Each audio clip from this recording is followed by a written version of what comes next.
Surat is known to us as one of the cleanest cities of India. It is also known by several other names: the Silk City, the Diamond City, the Green City, etc. It has the most vibrant, present, and an equally varied heritage of the past. It is the city where the British landed first in India. The Dutch and the Portuguese also established their business centers in Surat, the remnants of which are still preserved in the modern day Surat. In past, this was a glorious port with ships of more than 84 countries anchored in its harbor at any time. Even today, Surat continues the same tradition as people from all around the country flock in for business and jobs. Surat has practically 0% unemployment rate, and jobs are easier to get here due to very fast development of various industries in and around Surat city. Dear students, let us learn today more about Surat and its heritage. Surat was founded by Gopi, who named the area Surajpur or Suryapur. In the 12th and 15th century, Surat was plundered by Muslims. In 1512 and again in 1530, Surat was ravaged by the Portuguese Empire. In 1514, the Portuguese traveller Duarte Barbosa described Surat as an important seaport frequented by many ships from Malabar and various parts of the world. By 1520, the name of the city had become Surat. In 1573, Surat was conquered by Mughals. It was the most prosperous port in the Mughal Empire. It was used for travel to Hajj pilgrimage. Despite being a rich city, Surat looked like a trader's town with mud and bamboo tenements, crooked streets, although along the riverfront there were a few mansions and warehouses belonging to local merchant princes, and the establishments of Turkish, Armenian, English, French, and Dutch traders.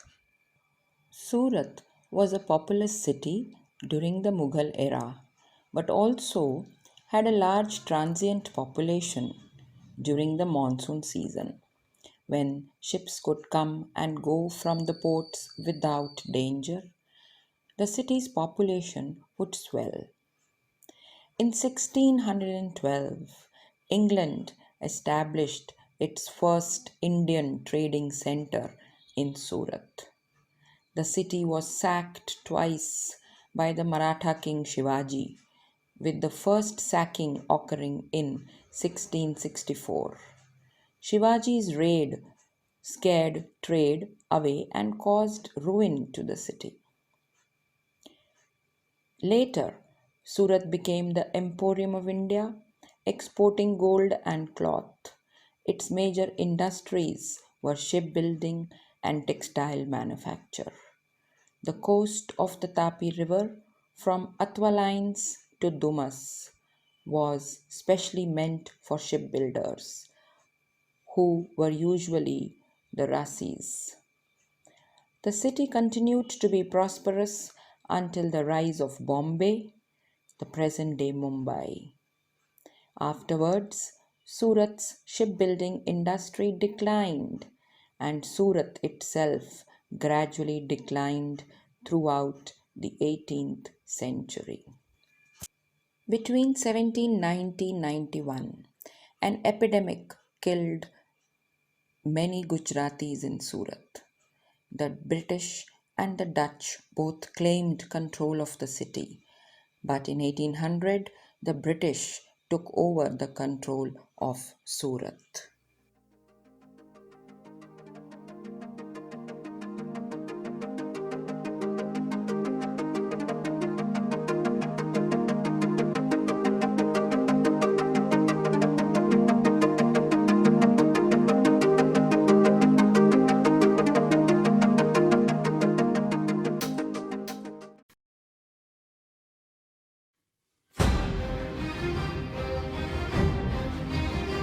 Surat was Mughal Empire's most important port city and is where the British gained its first foothold.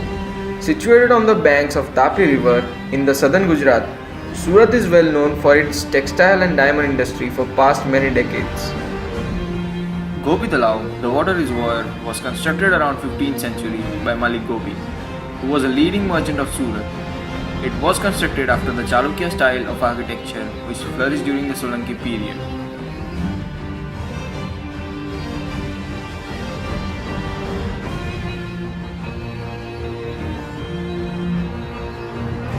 Surat has emerged as a port of international importance on the map of the world trade, which invited a lots of attacks. The city of Surat was burned by the Portuguese for 3 times in 15 years, following which the Ahmedabad King Sultan Mahmud Shah III was very much annoyed by the frequent destruction of Surat and ordered for building a very strong castle and entrusted the work to Safi Aga. The building, which is used at present as an office complex by SMC, is one of the ancient monuments of Surat city and was built originally as a sarai or Muzaffar Khana or a traveller's inn. It was built during the period of Mughal Emperor Shah Jahan in the year 1644 AD and was popularly known as Mughal Sarai.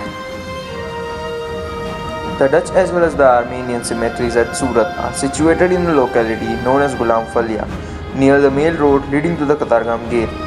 The Dutch tombs are of various sizes and shapes, but the one that excels all the rest in magnificence is the mausoleum of Baron Adrian van Reed, the director of the Dutch company in the Indies.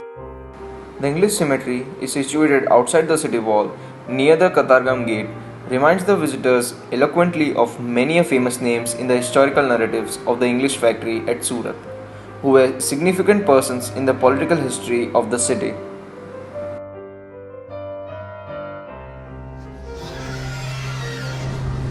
JJ Training College, located in front of Surat Castle, was formerly an English school established in 1827 from the donation by Seth Saurabji Jamshedji Jijibai. Andrews Library is the oldest library in Surat. It was established in 1850. It was named after Andrews, a retired magistrate, and co-established by Rao Bahadur Naginchand Javeri, a wealthy pearl dealer who often contributed to the development of the city. This is a historical landmark of the city. The clock tower was erected in 1871 at the expenditure of Rs 14,000 by Khan Bahadur Broji Hormuzi Faizer. The clock on the 80-meter high tower stands testimony to the excellent workmanship of the British timekeepers. SMC had announced 2 years ago on World Heritage Day a heritage policy and also took a vow to protect the heritage buildings in the city, for which it set up a heritage cell. Under the heritage policy, 2,417 properties in Old City and 574 in Old Gamtal of Randir, which were 80-year-old or more, were identified to be in the need for conservation. However, in 2 years, no initiative has been taken on the part of the government for the conservation of these buildings. In 2 years, the government has only started working upon the reconstruction of Surat Castle and Gopi Talab, and other heritage properties are still in the deteriorated state. It is a shame on us Surtis, as even being the citizens of this city, we fail to protect our rich cultural heritage. Some people argue that the past is dead and also the future is wherever resources and energy ought to be endowed. However, one mustn't forget that heritage, be it monuments or culture, has widespread impacts and influences on and in the society. It is said that memory is the treasure house of the mind, wherein the monuments thereof are kept and preserved.